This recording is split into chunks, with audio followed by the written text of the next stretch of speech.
Ipinagdiriwang ng Tadjan Mountain Province ang kanilang festival na Ayuwang Dilambak o Tadjan. Mga katutubong pagkain, tampok sa selebrasyon. Nagbabalik si Aleli Garlejo ng LGU Tadjan.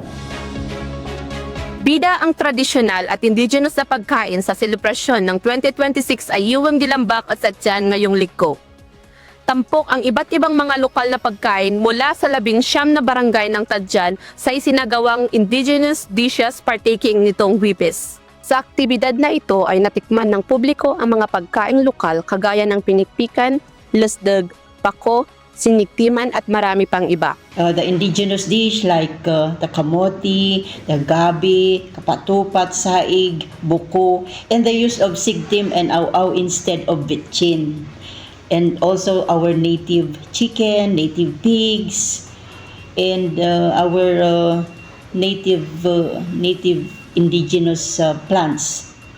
It also promotes healthier eating because the young ones now prefer foreign fast food, in which if you introduce this indigenous dish and they eat it, it will remind them that their food is our indigenous food is valuable and our culture is beautiful. Bukod sa lasa ng mga pagkain ay mas malalim pa na kwento ang partaking na ito. Ito ay sumisimbolo sa malakas na ugnayan ng komunidad. Partaking of the indigenous food reminds us of the uniqueness or unity among us Igorots or kanamatadiyay of the Italians niya.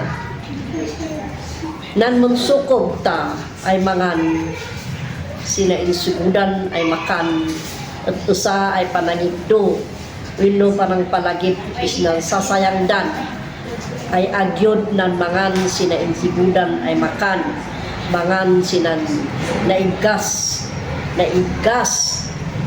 inibgas di bilig ay masika ay makan.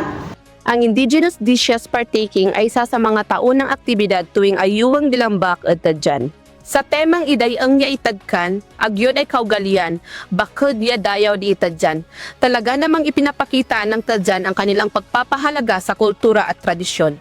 Mula dito sa Tadjan Mountain Province, Aleli Garlejo, agyon ay Tadjan.